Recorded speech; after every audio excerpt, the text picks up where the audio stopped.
you belong. You've been this brave all along. What broke you once made you strong. Die, die, equal, darling, darling, let's go. Die, die, equal, darling, darling, let's go. Olá, muito boa tarde. Está no ar mais um Rumo ao Mundial 2026, o espaço onde acompanhamos tudo o que está a acontecer no Campeonato do Mundo. Eu sou João Gomes. E eu sou Álvaro Machado. Terminou a histórica ronda dos 16 avos de final, a primeira de sempre no Mundial com 48 seleções. Houve emoção, prolongamentos, decisões por penaltis, favoritos e confirmar o seu estatuto em algumas surpresas. Hoje vamos fazer o balanço mais uma vez desta fase, destacamos os protagonistas desta semana, como tem sido hábito, e vamos analisar o percurso de Portugal, que infelizmente já saiu deste Mundial. E no final contamos histórias incríveis do Mundial que poucos conhecem.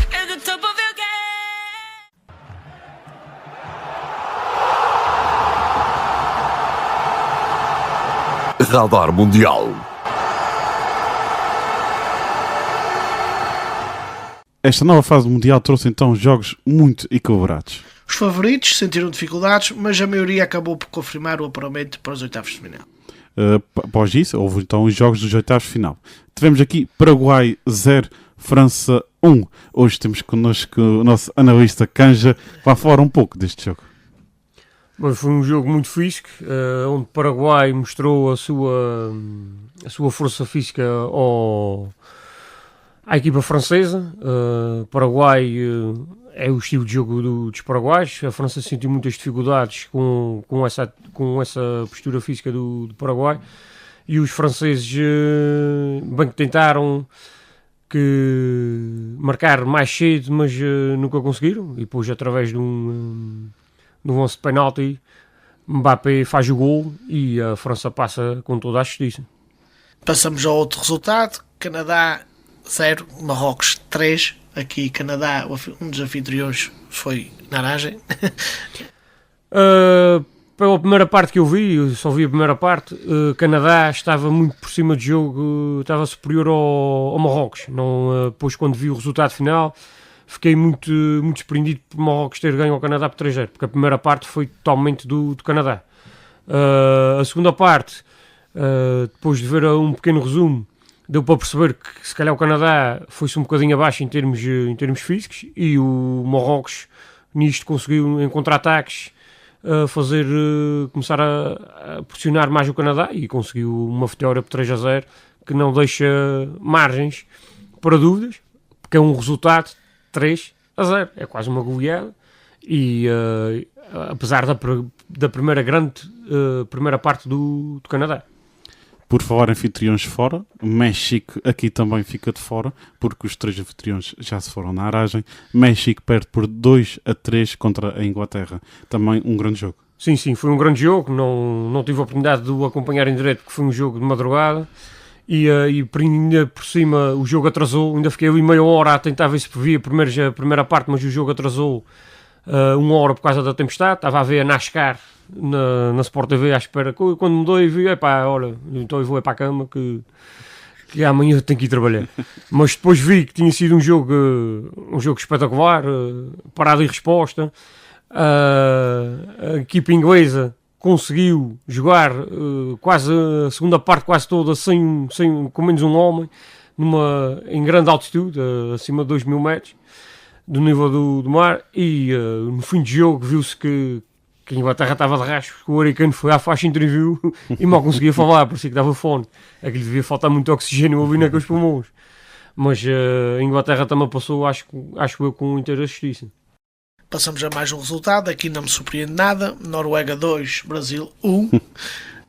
Sim, não surpreende porque o Brasil, infelizmente, já não tem aquele futebol do samba, já não tem aquela imprevisibilidade, aquela magia, como ouvi um excerto do Quaresma a falar e a dizer que o Brasil, nos últimos tempos, tem tentado ser uma equipa europeia e com isso está a perder a sua identidade. O Brasil aparecia nos mundiais sempre como uma coisa diferente.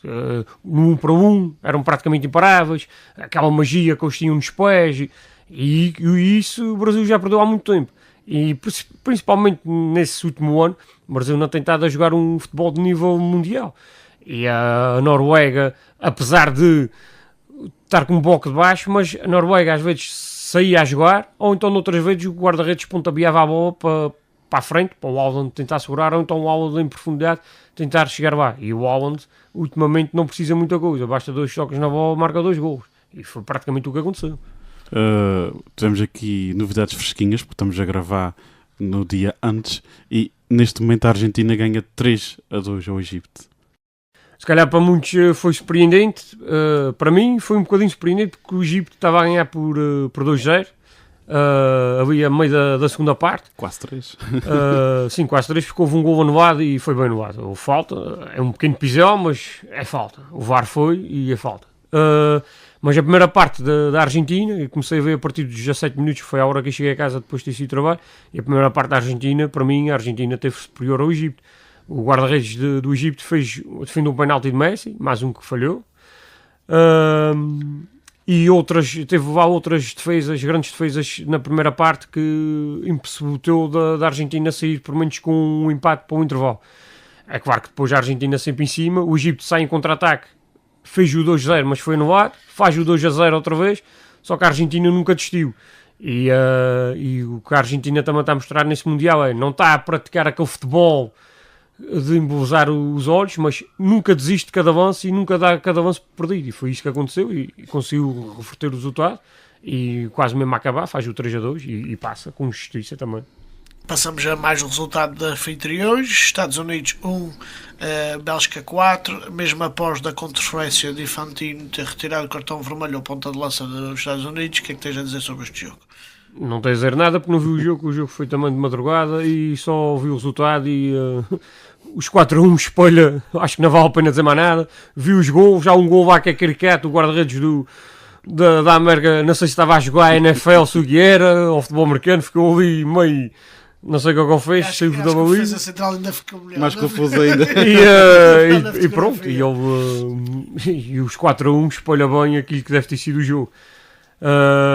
Por um lado, não gosto de dizer isso, mas por um lado fiquei um bocadinho consolado porque Infantino diz que a FIFA tem o seu Conselho de Justiça, não sei o quê, e é que viram, mas a gente sabe que Trump telefonou e o Infantino deve também ter feito um telefonema e o Liberta aí, e olha, no fim de contas quem dançou foi a Bélgica e não foi os Estados Unidos. Ficou o aviso para o Trump. Ainda não acabou aqui, neste momento que estamos a gravar, os oitavos de final, com a Suíça-Colômbia. Possivelmente, se calhar, aqui a Colômbia poderá ganhar, mas também a Suíça, se ganhar, é uma surpresa. Eu já não ligo nada. Os últimos jogos que eu tenho visto, começo a ver muitas surpresas. É claro que depois os favoritos acabam sempre por levar a melhor, mas olha, agora a Argentina estava a perder por 2-0 e se calhar a gente já estava a ver que o Egito aqui ia passar.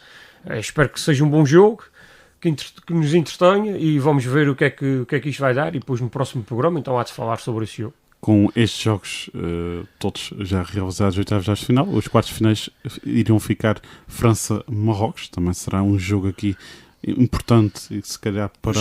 Duas nações iguais. Vai ser aqui um jogo interessante a acompanhar. Também teremos a Espanha-Bélgica e teremos também Noruega-Inglaterra, aqui muitas equipas europeias aqui na presente de quartos de final, e depois vamos ter a Argentina, que espera pela Suíça-Colômbia, repito novamente, na hora desta gravação. E foi mais um radar mundial aqui no Rumo ao Mundial.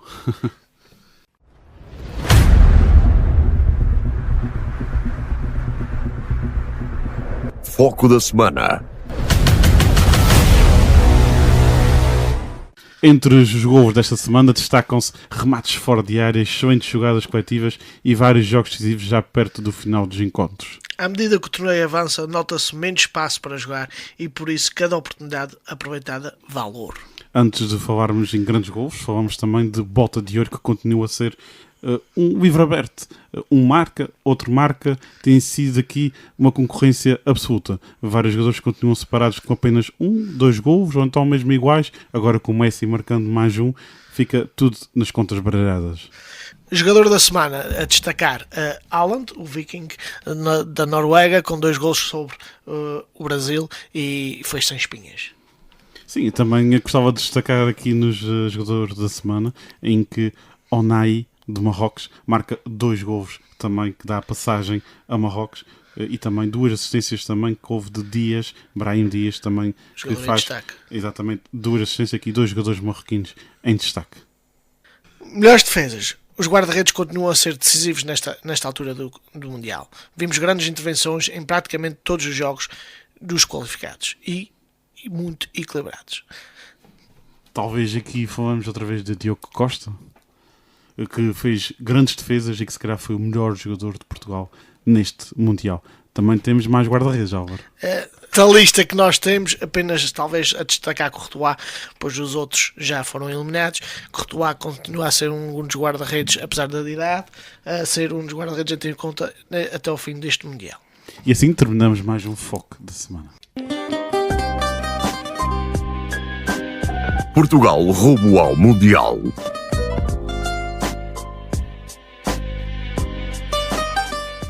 Eu aqui tenho que falar um pouco mais triste. Infelizmente Portugal já foi eliminado do Mundial e ficou uma promessa feita por nós, por mim aqui, por o Álvaro, que o Canja ia fazer uma análise de Portugal-Croácia. Canja, a bola é tua.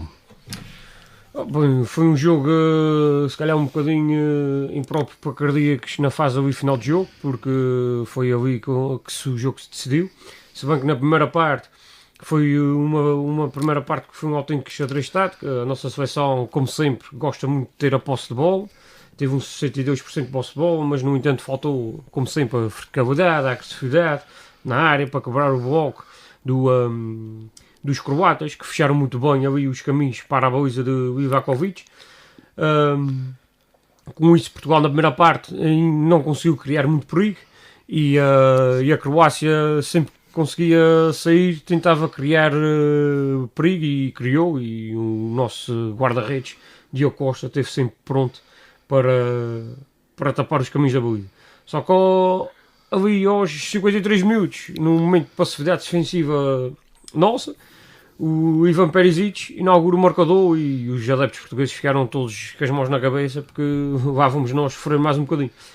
A nossa seleção depois conseguiu soube sofrer, porque agarra-se à história e Portugal sofre sempre em muitos capítulos da sua história.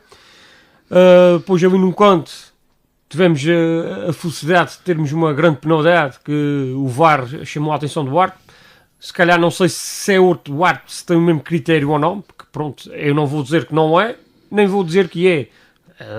Tudo depende do critério do árbitro. Para mim, acho que é, porque o Ceifa, além de agarrar, ainda toca nas pernas do Renato Veiga e impossibilita-o dele tentar chegar como deve ser à bola.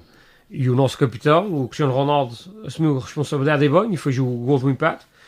É o primeiro gol de sempre de Cristiano Ronaldo na fase eliminar do Campeonato do Mundo.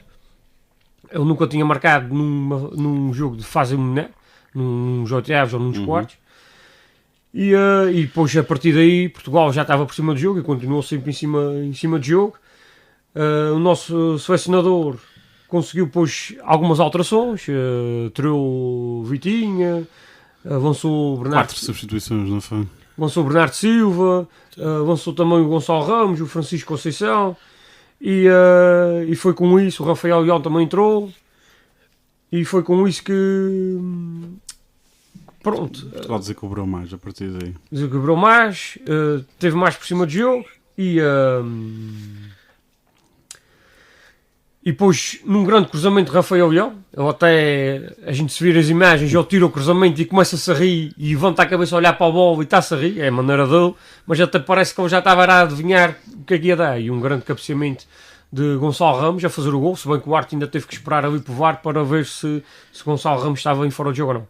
Acho que foi merecida a vitória contra a Croácia, apesar de não ter sido um jogo, mais uma vez, de encher o olho, num jogo da seleção de dizer sim senhor, fez uma exibição estupenda. Apesar de não ter sido isso, acho que merecemos muito ter passado o jogo e ter feito o 2-1 e termos ganho o jogo à Croácia. Seguiu-se então o clássico ibérico, num jogo em que fomos ceifados ao cair de pano, com o gol de Miguel Meirino. Contas, cantas. Bem, foi um jogo que espelha bem aquilo que foi a seleção portuguesa nesse Mundial. Um jogo outra vez sem brio, sem história, outra vez sem aquela verticalidade, outra vez sem aquela agressividade.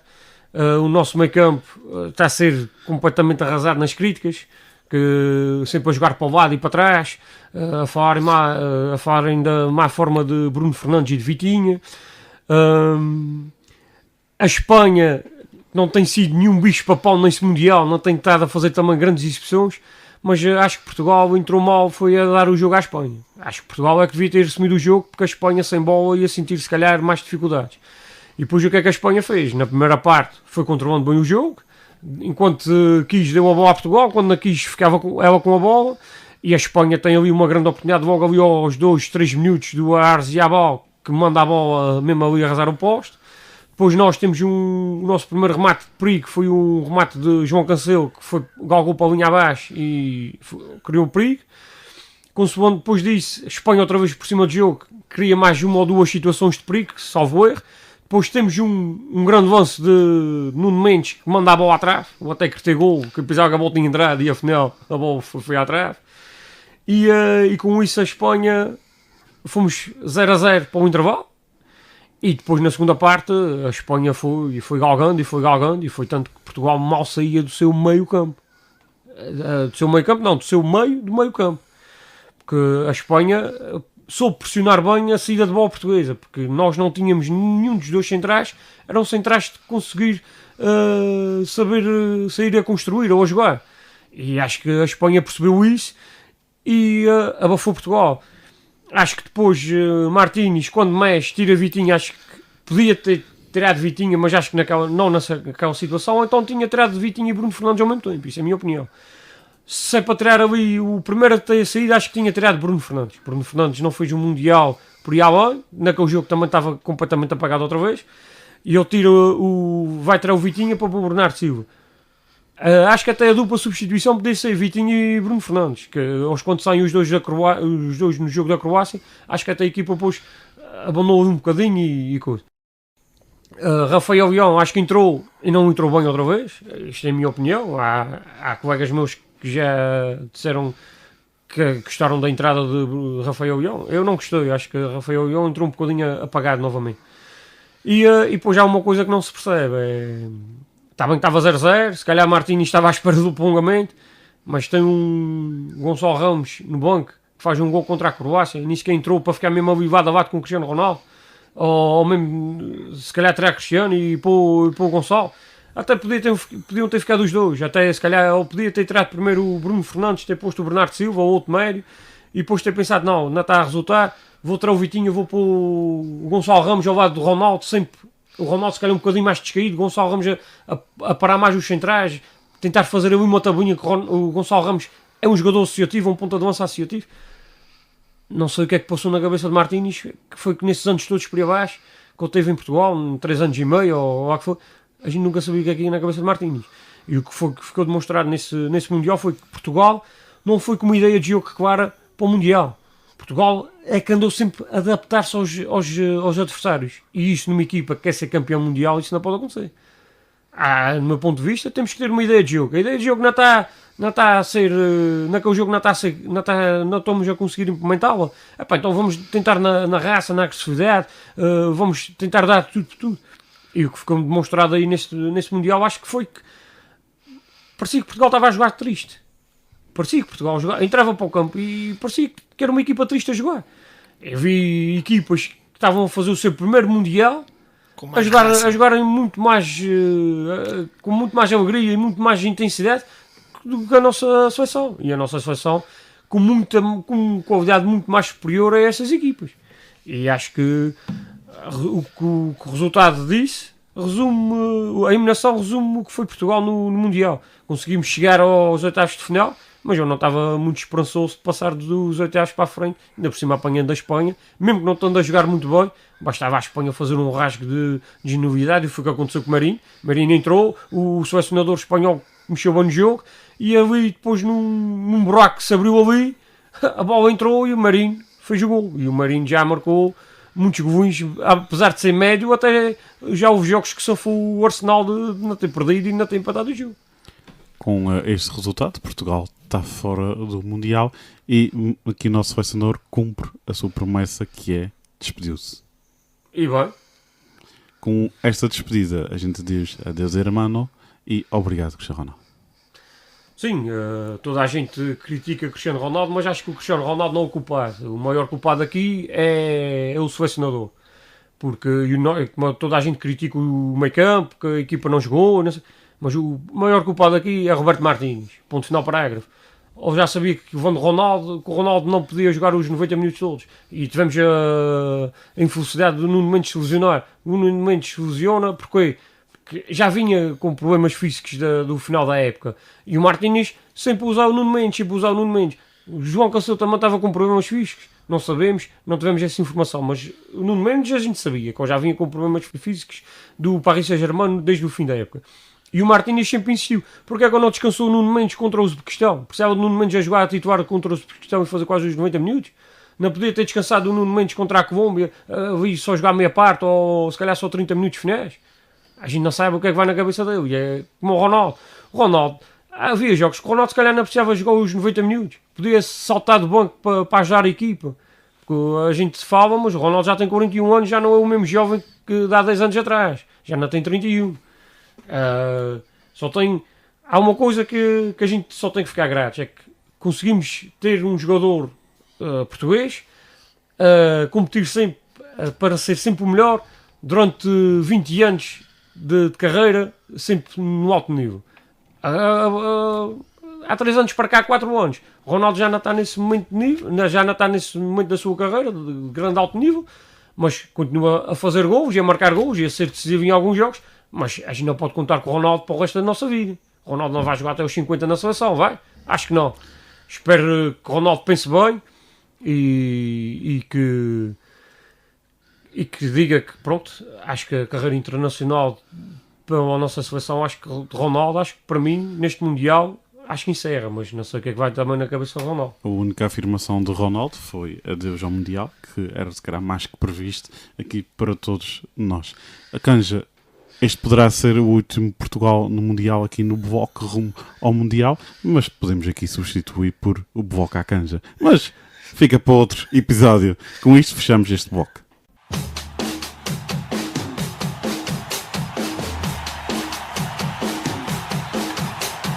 Curiosidades e flashbacks.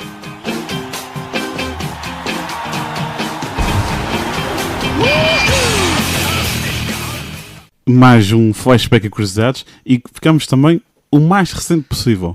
Messi um recorde que não queria. Lionel Messi entrou para a história neste Mundial, mas por um motivo também um pouco desejado. Tornou-se o primeiro jogador a falhar 2 grandes penalidades na mesma edição do Campeonato do Mundo. E, além deste recorde, ainda passa a ser o jogador com mais penaltis falhados em fases finais desta competição. A primeira bola oficial do Mundial. Sabias que até 1970 cada país utilizava praticamente a bola que queria? Não fazia a ideia, Álvaro. Foi no Mundial do México que surgiu a Adidas T-Star. Não sei se é assim que se diz, mas julgo que sim. Considerada a primeira bola oficial de um campeonato do mundo. O seu design a preto e branco tornou-se um símbolo do futebol. Álvaro, não foi só isso que aconteceu em 1970. Também o primeiro Mundial a ser transmitido a cores foi em 1970. Mudou completamente a forma como o futebol passou a ser visto em todo o planeta. Mais uma vez falamos de Pelé. No Mundial de 70, parece que marcou aqui grandes gerações, Pelé protagonizou uma das jogadas mais famosas da história. Deixou a bola passar pelo guarda-redes uruguai sem lhe tocar, contornou e rematou ao lado. Não foi gol, mas continua a ser e considerada uma das maiores jogadas de sempre. Chegamos ao fim a mais o Rumo ao Mundial 2026. Obrigado por estares deste lado. Na próxima emissão faremos o balanço dos quartos de final e com o Canja aqui presente connosco. Eu sou João Gomes. E eu sou Álvaro Machado. Até lá, continua a acompanhar toda a emoção do Mundial connosco. Até ao próximo episódio.